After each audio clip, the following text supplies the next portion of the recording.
Silahkan diperlihatkan huruf B. Perkotaan huruf B. Perkotaan huruf B.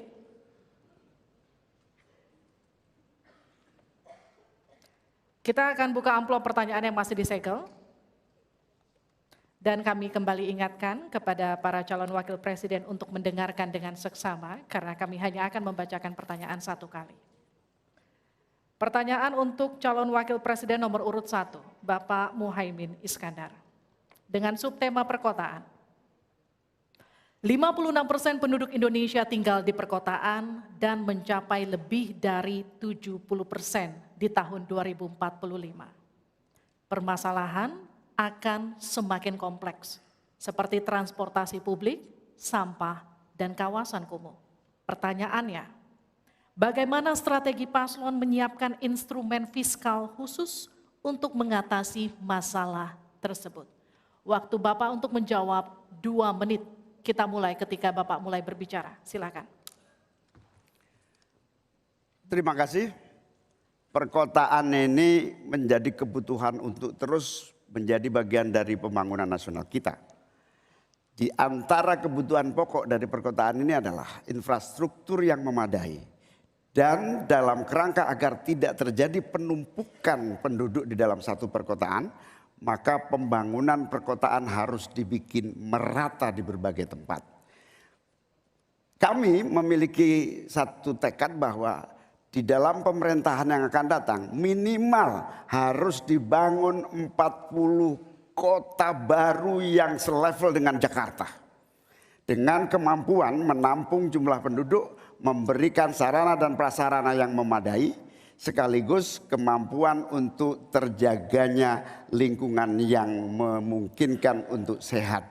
Termasuk kehidupan yang memberikan kenyamanan bagi seluruh penduduknya, di mana perumahan tidak terlampau jauh dari pusat-pusat pekerjaan, di mana akses pendidikan bisa sampai pada yang dibutuhkan.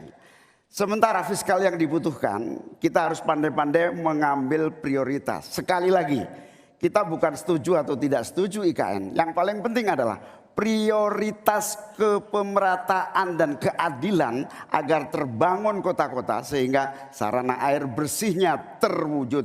Balikpapan kasihan, Banjarmasin kasihan, Pontianak kasihan. Karena apa? Kota-kota ini dalam waktu singkat bisa kita sulap menjadi lebih baik. Karena apa? Fiskal yang kita sediakan dirata adilkan di masing-masing perkotaan. Terakhir, bahwa perkotaan membutuhkan pendanaan, kita harus libatkan investasi swasta yang kita beri kepercayaan lebih baik lagi. Terima kasih. Saya berikan kesempatan kepada Pak Gibran, Cawapres nomor 2 untuk menanggapi. Waktu Anda 1 menit, silakan. Gus Muhaimin ini agak aneh ya. Pengen bangun kota selevel Jakarta tapi nggak setuju sama IKN. Tapi ya monggo lah ya, nggak apa-apa. Yang jelas untuk permasalahan perkotaan kita harus menggarap transportasi umumnya. Kita pastikan transportasi umum ini aman, nyaman, terutama bagi kaum disabilitas, lansia, dan anak-anak. Lalu kita pastikan transportasi umum ini ada digitalisasinya. Sekarang kan sudah ada teman bus. Nah ini harus kita replikasi di beberapa kota juga. Lalu untuk mungkin di level-level kota kecil kita pakai skema buy and the service. Sehingga masyarakat bisa mencoba menggunakan transportasi umum secara gratis. Lalu untuk masalah kumuh, nah ini perlu kolaborasi. BSPS dari Kementerian PUPR, RTLH dari Pemda, dan juga CSR dari swasta. Terima kasih. Harap tenang. Terima kasih. Waktu Anda masih tersisa? Habis? Cukup. Ya.